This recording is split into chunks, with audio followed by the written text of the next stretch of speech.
तो दोस्तों आज का हमारा पौधा है गुड़हल का पौधा, जिसे हम लोग हिबिस्कस भी कहते हैं।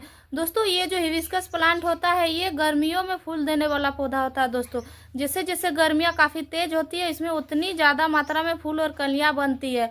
और तो दोस्तों ये जो पौधा होता है इसे हम लोग दिन भर के धूप में भी रख देते हैं तो फिर भी इसमें बहुत अच्छी मात्रा में फूल और कलियाँ बनती है।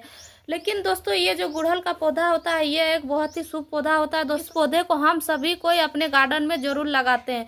और दोस्तों गार्डन में तो लगा लेते हैं लेकिन बहुत किसी को मालूम नहीं रहता है और ज़्यादा से ज़्यादा फूल नहीं ले पाते हैं, क्योंकि दोस्तों इसका भी कारण होता है उनको पता ही नहीं रहता है हम अपने पौधे में कौन सा न्यूट्रिशन दे, कौन सा खाद दे, और तभी जाके हमारे पौधे जो है अच्छी मात्रा में फूल और कलियाँ बनाते हैं।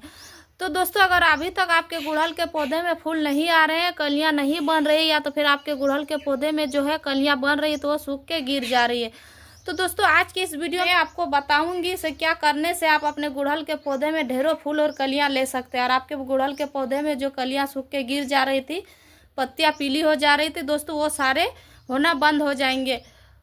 तो नमस्ते दोस्तों, मैं हूँ कविता, कविता के बगिया यूट्यूब चैनल में आप सभी का स्वागत करती हूँ। तो चलिए वीडियो को शुरू करते हैं। दोस्तों सबसे पहला बात, ये जो गुड़हल का पौधा होता है दोस्तों ये एक बहुत हार्डी प्लांट होता है। और दोस्तों ये हार्डी प्लांट के साथ साथ बहुत हैवी फीडर भी होता है। अगर समय समय पे हम अपने गुड़हल के पौधे में अच्छी खासी मात्रा में न्यूट्रिशन नहीं देंगे तो हमारा जो पौधा है ना उसमें फूल आएंगे ना कलियाँ बनेगी, और जो कलियाँ बन रही है दोस्तों वो है सूख के गिर जाती है। तो दोस्तों हमारे पौधे में कलियां सूख के गिर जाने का कौन सा कारण है? तो दोस्तों पॉइंट नंबर 1, हमारे पौधे में कलियां तभी गिर जाती है दोस्तों जब कि मौसम में बदलाव होता है। दोस्तों जैसे कि अभी कुछ दिन पहले बहुत तेज़ गर्मियां हो रही थी और अचानक से बारिश हो गया। तो अचानक से बारिश होने के बाद दोस्तों जो है टेम्परेचर जो है डाउन हो गया, 25 डिग्री 30 डिग्री के आसपास चल गया।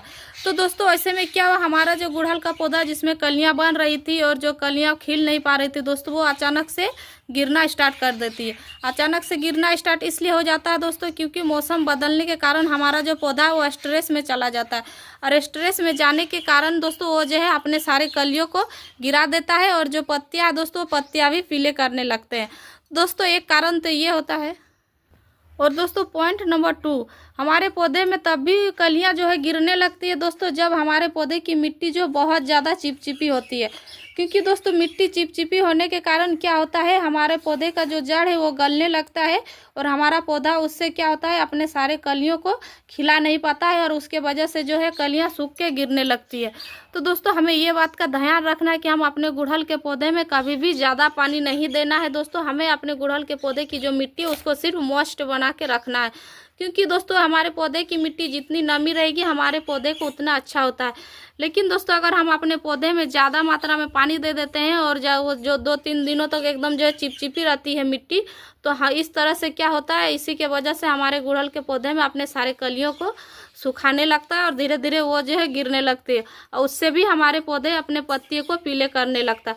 तो दोस्तों ये भूल हमें कभी नहीं करना है, अपने पौधे में ओवर वाटरिंग नहीं करना है। हमें इस बात का ध्यान देना है कि हमारे पौधे में अगर नमी है मिट्टी में तो हमें पानी नहीं देना, और नमी नहीं है दोस्तों तो हम उसमें पानी दे सकते हैं।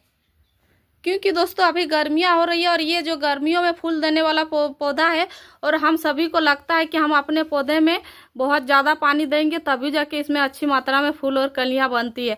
तो ऐसा नहीं होता है दोस्तों, हमारे पौधे का भी एक लिमिट होता है, उसमें अच्छी मात्रा में धूप भी चाहिए और पानी भी चाहिए, तभी जाके वो फूल और कलियों को गिराता नहीं है और वो अच्छी मात्रा में खिला पाता है। तो दोस्तों आप देख सकते हैं मेरे ये छोटा सा पौधा है लेकिन इसमें कितनी भारी मात्रा में कलियां आई हुई है। देखिए चारों तरफ एकदम फूलों और कलियों से भरा हुआ है। तो दोस्तों इस तरह से आपको केयर करना है, तभी जाके आपके पौधे में जो कलियां सूख के गिर जा रही थी वो सूखना बंद हो जाएगी और आपके पौधे की ग्रोथ भी एकदम हरा भरा रहेगा। क्योंकि दोस्तों ये पौधा गर्मियों में फूल देने वाला पौधा है, और इसे हम जितना गंगे धूप में रखेंगे उतनी अच्छी इसकी ग्रोथ होती है और इसमें फूल और कलियां बनती है। दोस्तों पॉइंट नंबर 3, हमारे पौधे में फूल नहीं आ रहे, कलियां नहीं बन रहे।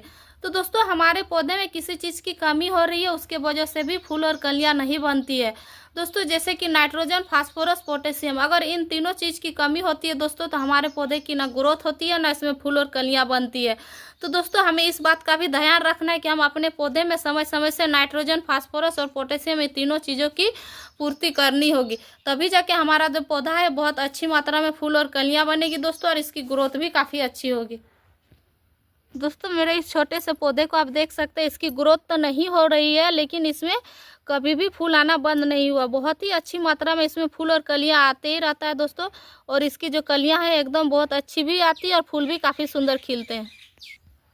दोस्तों पॉइंट नंबर 4, हमारे गुड़हल के पौधे में एक ये भी कारण होता है दोस्तों फूल और कलियां नहीं आने का, उसमें मिलीबग का लग जाना।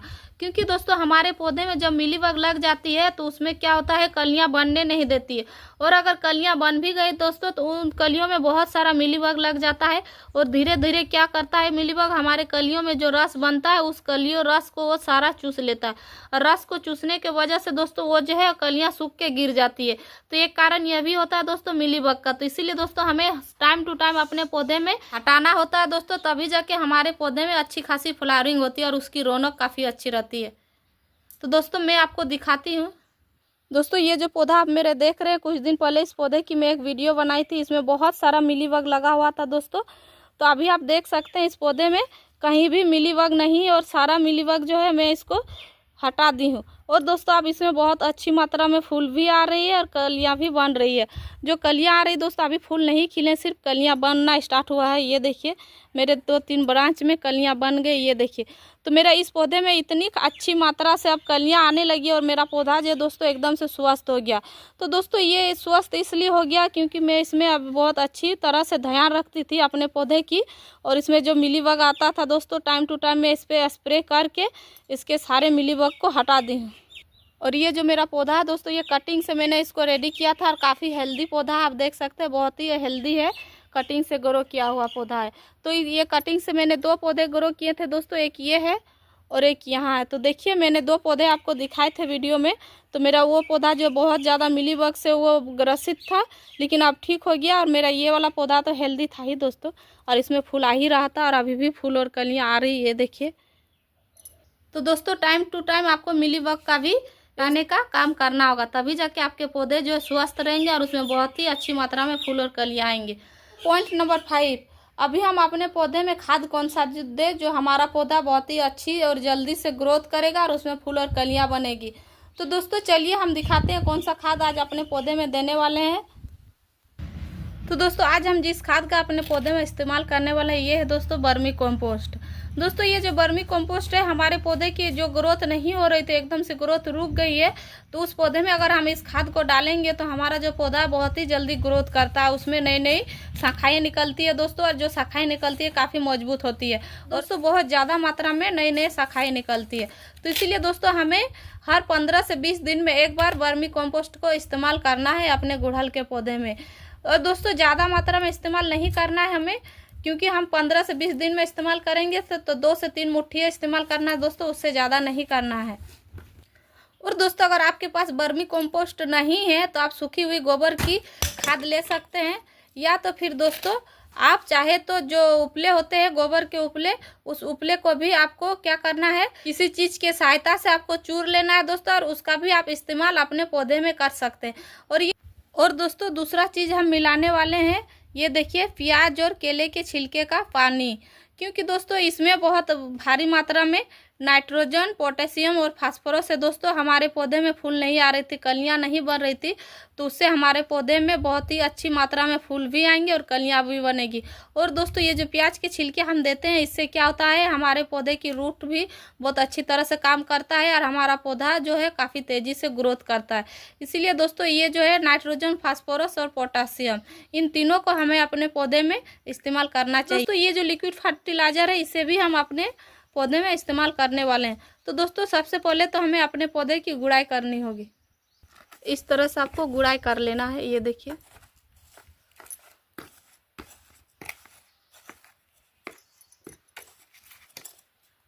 और दोस्तों हमें हर एक पौधे को हर एक 10 दिन के अंतराल में गुड़ाई करते रहना है, क्योंकि दोस्तों गुड़ाई करते रहने से क्या होता है, हमारे पौधे में बहुत ही अच्छी मात्रा में धूप और हवा लगती है। और जितनी अच्छी धूप और हवा लगती है दोस्तों, उतने ही अच्छे हमारे पौधे जो है ग्रोथ करते हैं।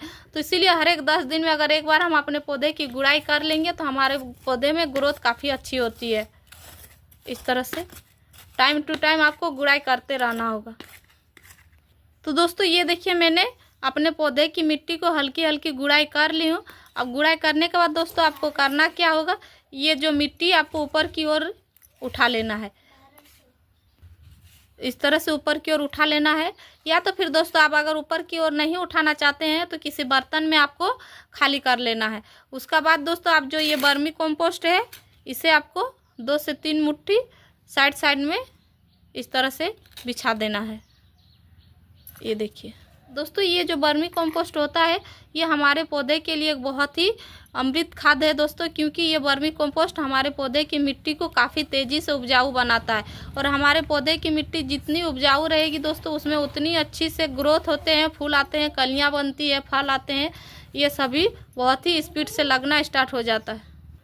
दोस्तों आपके जितने भी गमले हैं सब में आपको इस तरह से थोड़ा थोड़ा डाल देना है। ज़्यादा नहीं डालना है दोस्तों, 2 से 3 मुट्ठी डालना है, क्योंकि अभी गर्मियाँ हो रही तो हमें ज़्यादा भी खाद नहीं देना है। ये देखिए इस तरह से, और ऊपर की ओर जो मिट्टी आपने उठाए थे उस मिट्टी को आपको नीचे की ओर कर देना है। इस तरह से करने के बाद दोस्तों अब हमें दूसरा जो हम प्याज के छिलके का लिक्विड फर्टिलाइज़र बनाए हैं उसको देना है। अभी हम इसमें पानी नहीं देंगे।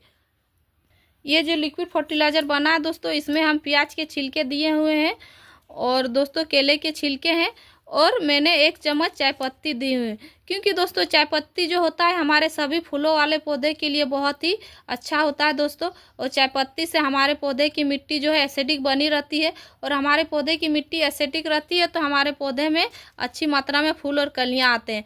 और तो दोस्तों ये जो चाय पत्ती हमारे गमले की ड्रेनेज बहुत अच्छी रहती है, क्योंकि दोस्तों ये चाय पत्ती होता है, चाय पत्ती हमारे पौधे की मिट्टी को भुरभुरी बना के रखता है। तो इसीलिए दोस्तों हमें चाय पत्ती को भी हमेशा से इस्तेमाल करना है अपने पौधे में। और ये जो लिक्विड है दोस्तों, इस लिक्विड खाद को आप हफ्ते में या 10 दिन में एक बार अपने पौधे में इस्तेमाल कर सकते हैं। लेकिन दोस्तों जो वर्मी कंपोस्ट हमने दिए हैं उसे आप 15 से 20 दिन के बाद ही इस्तेमाल कीजिएगा, 10 दिन या हफ्ते भर में इस्तेमाल नहीं कीजिएगा दोबारा। तो दोस्तों मैंने यहाँ आधा लीटर लिक्विड फर्टिलाइज़र बनाया है। इस लिक्विड फर्टिलाइज़र को हम आधा लीटर पानी में डाइल्यूट कर लेंगे, तो टोटल हम 1 लीटर पानी हमें ये करना है। तो ये देखिए दोस्तों, मैंने डाइल्यूट कर ली हूँ 1 लीटर पानी में। अब हम इस खाद को अपने पौधे में दे सकते हैं। ये देखिए मैंने छान लिए हैं इसको।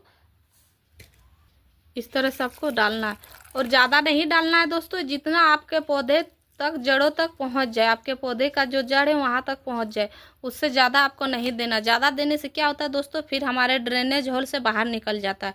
तो इसीलिए इतना थोड़ा सा बच गया है। अब ये जो बाहर में निकला भी नहीं, ये देखिए दोस्तों किसी तरह के ड्रेनेज होल से नहीं निकला है। तो हमें इसी तरह का ध्यान रख के देना है दोस्तों। और दोस्तों अगर आपके पौधे में मिलीबग का ज़्यादा अटैक है तो आपको क्या करना है दोस्तों, आधा चम्मच आपको लेना है बेकिंग सोडा, और उसमें थोड़ा सा दोस्तों आपको कोई भी डिश वॉश वार आपको मिला लेना है 1 लीटर पानी में। जो लिक्विड डिश वॉश वार होता है दोस्तों, उस लिक्विड डिश वॉश वार को 1 लीटर पानी में मिला लीजिए, और आप शाम के समय पे अपने पौधे में स्प्रे कर दीजिए। उससे क्या होता है दोस्तों, जितने भी आपके मिलीबग लगे हुए हैं वो सारे दूर हो जाएंगे। मैं कुछ दिन पहले ये सब करके अपने पौधे से सारे मिलीबग को हटा दी हूँ दोस्तों। तो अभी हमारे पौधे में देखने को नहीं मिलता है। हमारा पौधा जो काफ़ी सुंदर और हेल्दी है, क्योंकि मिलीबग एक ऐसा चीज़ है दोस्तों, जब भी हमारे पौधे की अच्छी ग्रोथ होती है, फूल आते हैं, कलियाँ बनती है, उसी टाइम हमारे पौधे में मिलीबग भी लगना स्टार्ट हो जाता है। तो आपको इस तरह से करके अपने पौधे से मिलीबग को हटाना है। तो दोस्तों मेरे द्वारा दी गई जानकारी अगर आपको अच्छी लगी है तो प्लीज़ इस वीडियो को लाइक शेयर कमेंट कीजिएगा, और मेरे चैनल में नए हैं तो मेरे चैनल को सब्सक्राइब कर लीजिएगा। इस वीडियो को पूरा देखने के लिए आपका धन्यवाद। मिलते हैं एक नए वीडियो में। नमस्कार।